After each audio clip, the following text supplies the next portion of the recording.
নমস্কাৰ বন্ধুসকল আপোনালোক সকলোকে ডিআৰ বিজেছ নিউ ৱৰ্ল্ড চেনেলটোলৈ স্বাগতম জনাইছোঁ। আজি মই আপোনালোকৰ ওচৰলৈ মাছৰ এটা ৰেচিপি লৈ আহিছোঁ। প্ৰথমতে মই এটা বাটিত বেচন লৈছোঁ এবাটি আৰু জলকীয়া গুড়ি লৈছোঁ 1 চামুচ, পিঠাগুড়ি লৈছোঁ আধা বাটি, এটা কণী তাতে ভাঙি দিছোঁ মই, সোৱাদ অনুসৰি নিমখ দিছোঁ, হালধিও দিছোঁ, দি চামুচখনেৰে মই এইখিনি ভালকৈ মিলাই ল'লোঁ প্ৰথমতে। তাৰপিছত অলপ অলপকৈ মই পানী দি এইখিনি এটা ঘোল বনাই ল'ম। একেবাৰতে সৰহকৈ পানী দি দিয়া নাই, কিয়নো নহ'লে বেছি পনীয়া হৈ যাব পাৰে। অলপ অলপকৈ দি মই বনাম। এই ঘোলটো মোক বৰ বেছি পনীয়াও নালাগে, বৰ বেছি ডাঠো নালাগে। আৰু এটা কণী মই তাত দি দিছোঁ, খাই ভাল লাগিব তেতিয়া।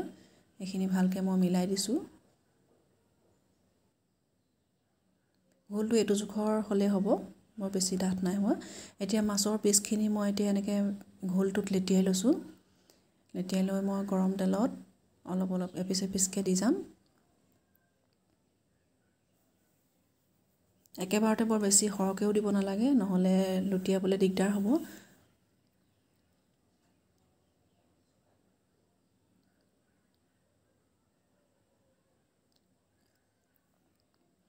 এইটো বনাবলৈ খুব সহজ, খুব সোনকালে হয়।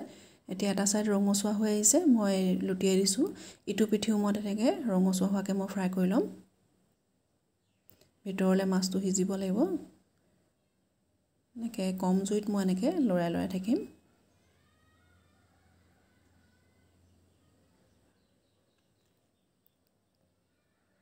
এয়া ৰঙচুৱা হৈছে। এতিয়া মই তেলৰ পৰা এইখিনি উঠাই থ'ম। বাকীখিনি মাছো মই এইদৰে ফ্ৰাই কৰি ল'ম।